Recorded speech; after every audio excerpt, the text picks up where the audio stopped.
Welcome back to the Ancestral Findings Podcast. Tommy Cole is a former Mouseketeer who was on the show for all 3 of its original seasons. A singer, musician, and actor, he had to work on his dancing skills, which paid off by getting him promoted to the Red Team halfway through the show's first season. He later became a makeup artist, a dad, and a husband. This is his story.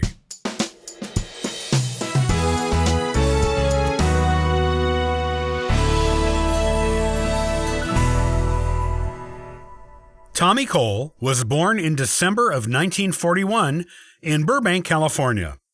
His dad was an editor at the Los Angeles Herald-Examiner newspaper, and his mom worked part-time as a welfare guardian for minor children at movie studios, something she got into after Tommy went into show business. Tommy has one older brother named John Cole. Tommy showed an interest in performing at an early age, much to his family's disapproval. They soon got on board with it, though, when it became clear that young Tommy was committed to this craft. Tommy began performing in earnest as a young teenager, playing the accordion in a Western singing band with 3 other kids. Their band played in amateur contests and at small clubs, even managing to land a performance on a mid-1950s TV show called Where's Raymond?, starring Ray Bolger. The band auditioned together for the Mickey Mouse Club at the Disney Studio in the spring of 1955. Tommy was the only one from the band who was selected to be on the show. When Tommy first joined the show, in his premiere season, he was a singer and a musician. Dancing was the area of performing where he was the weakest, and was one of only 2 non-dancers to be chosen to stay on the show after the cut of the first season. Tommy was an excellent singer and was the show's featured male singer for all 3 of the show's original seasons.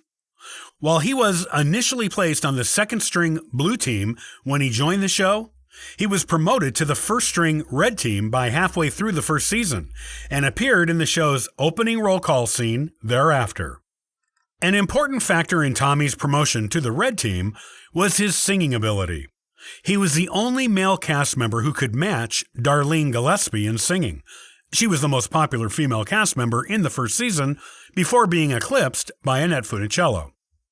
While Tommy and Darlene were initially rivals on the show and off-screen, they eventually became used to each other, developed a friendship, and even made a couple of song recordings together. The studio pushed them to be a romantic couple with each other, and they appeared as if they were during public appearances for a while, thanks to the studio portraying them that way. They were, though, only ever just friends. Tommy did take singing lessons from Darlene's voice teacher, Glenn Rakes. After the first season, a new director, Sid Miller, was brought onto the show. He made the 10 kids who were kept after the first season do new solo auditions for him in January of 1956.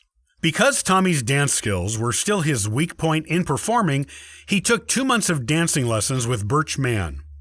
The new dancing skills paid off at his re-audition, and he was offered a new contract for the show at his first season pay. This was a common tactic the studio used to avoid having to give cast members raises. Tommy was aware of this, even at his young age, and knew it was unfair, which pushed him toward a labor union mindset when he was older. Tommy truly shone in the show's second season. The roll call, of which he was a part, now featured singing and acting in addition to dancing. The studio made much ado of Tommy's novice dancer status in their publicity, and the official magazine of the show did a feature on him learning dancing steps from some of the show's girls. In the third season of the show, Tommy was one of only 3 boys who were in both the opening and closing segments of the show. In addition, he was the host for some of the newsreel specials, had a bit part in the Annette Serial special, and was a cast member in the Disneyland 4th anniversary episode. Tommy was with the show for all 3 of its original seasons. After the show ended, he went to Hollywood Professional School and went on a couple of live performance tours to Australia with other Mouseketeers in 1959 and 1960.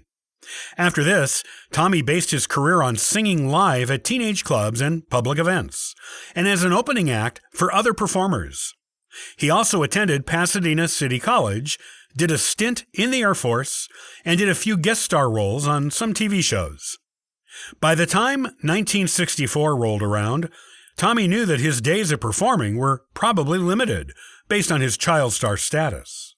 The British rock invasion of the early 1960s that put smooth balladeer singers like him out of business also played a role in this realization.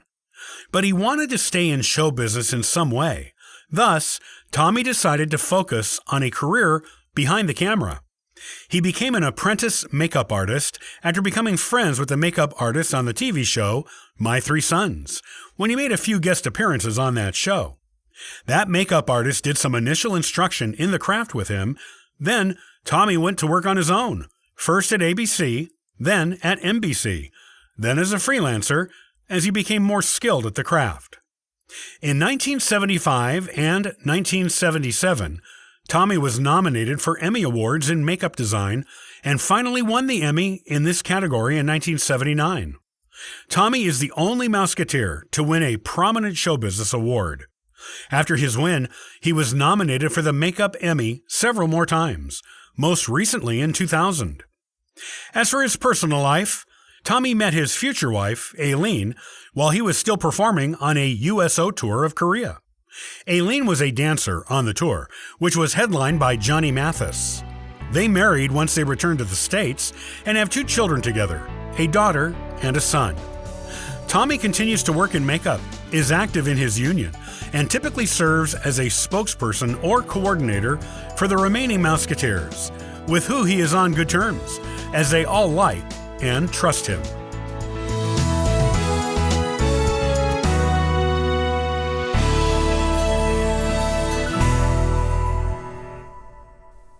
Many thanks for listening and following the Ancestral Findings podcast. Visit ancestralfindings.com to download a free genealogy ebook, inquire about a free genealogy lookup, and register for the weekly historical postcard giveaway.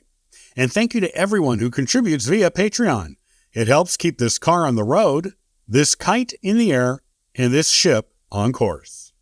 I hope you have a wonderful day and happy searching.